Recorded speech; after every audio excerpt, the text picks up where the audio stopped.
ಅಲ್ಲದೇ ಮಾಡ್ತಾ ಇದ್ರೆ ಅಂತ ನೀವಿದ್ದೀರಿ ಎಂಬ ಭರವಸೆ ಮೇಲೆ ನಾನು ಗಟ್ಟಿ ತೀರ್ಮಾನ ಮಾಡಿದ್ದೇನೆ. ನಿಮ್ಮ ಅನುಗ್ರಹ ಇದೆ.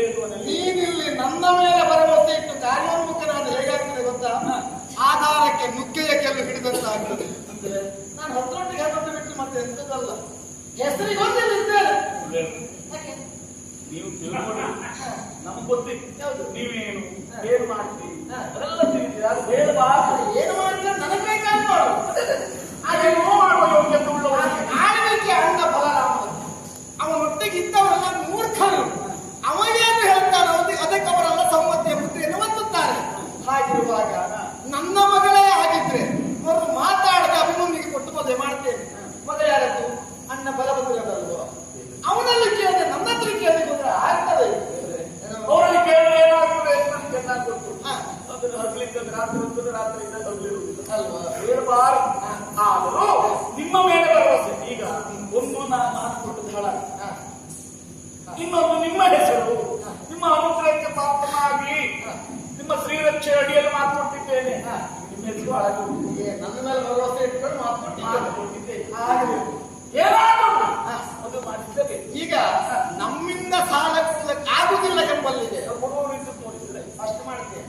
ನೀನು ಕಾರ್ಯ ಮಾಡ್ತೀಯ, ಈ ಪ್ರಸಂಗದಲ್ಲಿ ಪ್ರಾಮುಖ್ಯವಾದ ಪಾತ್ರ ನಿರ್ವಹಿಸ್ತೀಯ ಅಂತಾದ್ರೆ ನಾನೀಗೊಂದು ಸೂಚನೆ ಮಾಡ್ತೇನೆ. ಏನು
ಹಲವು ಮಾತಾಡಿ ಸಮಯ ಕಳೆಯುವುದು ಬೇಡ ಬೇಡ.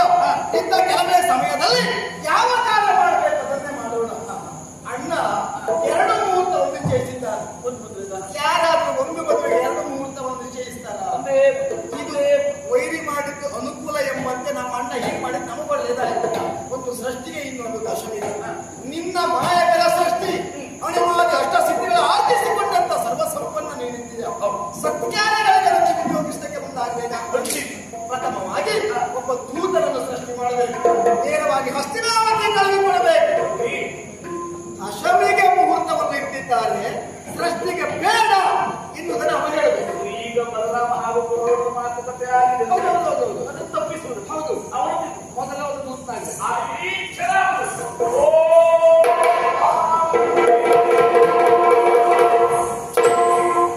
ಇಲ್ಲಿ ಬರ್ತಾರ ಇಲ್ಲಿಗೆ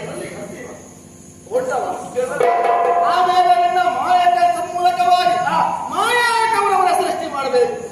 ದಶಮಿ ಮುಹೂರ್ತಕ್ಕೆ ನಮ್ಮ ಅಣ್ಣನ ಸಮೀಪ ಹೋಗುವಾಗ ಮಾಡಬೇಕು. ಮಾಯಾಕವರವರು ತಿಪ್ಪಣ ಎಲ್ಲವೂ ಸಿದ್ಧರಾಗಬೇಕು.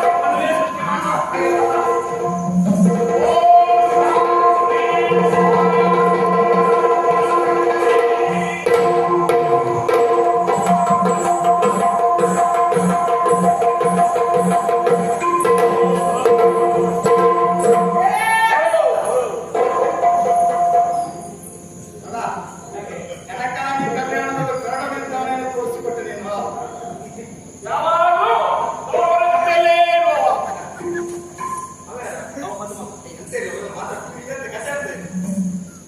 ಹಾಯ್. ಏನು? ತಲೆ ತೂಗ್ತಾ ಇದೆ. ಏನ್ ಕಥೆ? ಯಾರು ನೀನು? ಎಲ್ಲಿಂದ ಬಂದೆ? ದೃಷ್ಟಿಯಲ್ಲಿ ಸ್ವಲ್ಪ ಸಂಪೂರ್ಣ ಸೃಷ್ಟಿ ಮಾಡ್ತೀನಿ. ಓ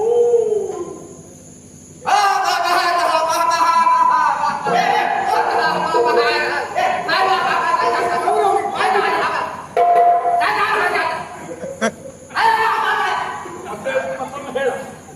ಏನಾಗ್ತದೆ? ಸೃಷ್ಟಿ ಮಾಡಿ ಆಮೇಲೆ ಉಳಿದದ್ದು ಒಂದು ವಿಭಾಗ. ದೇವರೇ, ನೀನು ಸ್ಪಷ್ಟ ಮಾತಾಡೋದು ಸೃಷ್ಟಿ. ಗೌರವ ಹೇಗೆ? ಅಲ್ವಾ? ಓ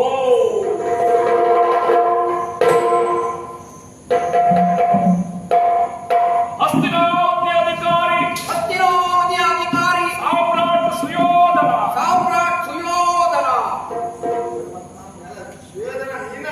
ಯಾರೇ ಯಾರೇ ಅವ್ರ ಬಾಯಿಂದ ಬಂತಲ್ಲ. ಓದೋದು ಹೇಳ್ತಾ ಇದ್ದೀನಿ.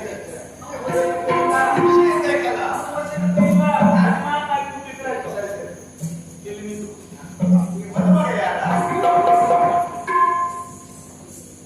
ಹಾಯ್. ಹೀಗೆ ಗೊತ್ತಾ ಅಪಾಯ. ಓ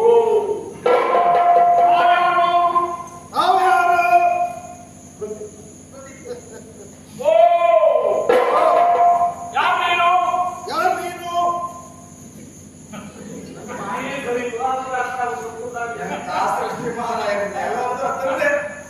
ನಾನು ಕರ್ಣ. ಒಬ್ಬನೇ ಸಾಕು. ಹಾಯ್. ಒಬ್ಬನೇ ಸಾಕು. ಬನ್ನಿ ಬನ್ನಿ. ಲಕ್ಷಣ ಕುಮಾರ ಮಾತಿಲ್ಲ. ಭಾಷಿಕ ದೇವ್ರೆ ಭಾಷಿಕ ತಾವ್ಯಾರು? ಎಲ್ಲಿಂದ ಬಂದದ್ದು? ಎಲ್ಲಿ ಹೊರಟದ್ದು? ಅದೇ ಅಲ್ಲಿ ಹೊಟ್ಟೆ ಬಂದದ್ದು. ಓ ಯಾರು? ಎಲ್ಲಿಂದ ಬಂದೆ? ಒಳ್ಳೆ ಸ್ವರ. ವಿಷಯ ಬೇಕು.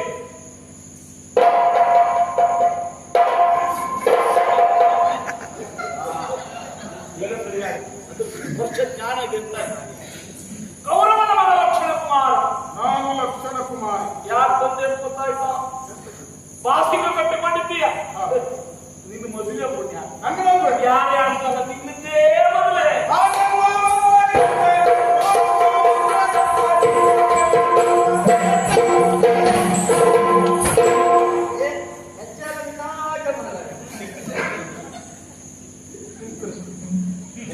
ಮದುವೆ ಸಂತೋಷ ಆಯ್ತು. ಈಗ ಈ ಮೂವರಿಗೂ ಮಾತಾಡ್ತಿದೆ.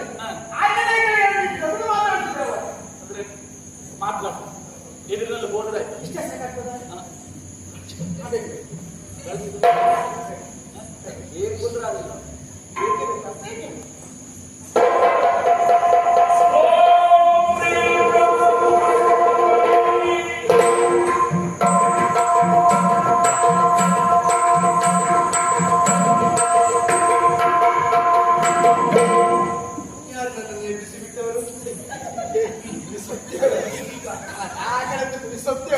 ಕಲಶ ಗಂಗಡಿಯನ್ನೇ ಸೃಷ್ಟಿ ಮಾಡಿದ್ದ.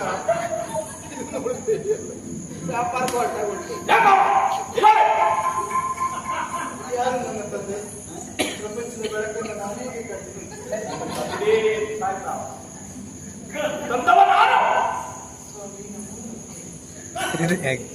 ಕಳಶಕ ದೇವರೇ ಮಾತಾಡ್ತಾರೆ. ಕಳಶಕದಲ್ಲಿ ಮಾತಾಡುವುದು ನನಗೆ ಮಾತಾಡು. ನಾನು ಕಲಶದಲ್ಲಿ ಮಾತಾಡ್ಕೊಳ್ತೇನೆ. ಕಲಶದಲ್ಲಿ ಒಳ್ಳೆ ಮಾತಾಡಬೇಕು. ಕಡಬೇಡ. ಏ ಕಡಬೇಡ. ಕಲಶಕದಲ್ಲಿ ಮಾತಾಡುದಿಲ್ಲ. ಕಲಶಕದಲ್ಲಿ ಇಟ್ಕೊಂಡು ಮಾತಾಡು. ಅವಶ್ಯಕತೆ ಇಲ್ಲ. ಮಾತಾಡಿ ಹೇಳಿಕ್ಕಾಗುದು. ಮಾತೇ ಆಗ್ಬಿಟ್ರೆ ಕಷ್ಟ ಅಲ್ವಾ? ಆ ನೆಲೆಯಲ್ಲಿ ನಮಗಾಗಬೇಕಾದ ಮದುವೆ ಎನ್ನುವ ನೆಲೆಯಲ್ಲಿ ದಿಬ್ಬಣ ಧನ್ಯವಾದಗಳು. ಬೇಡ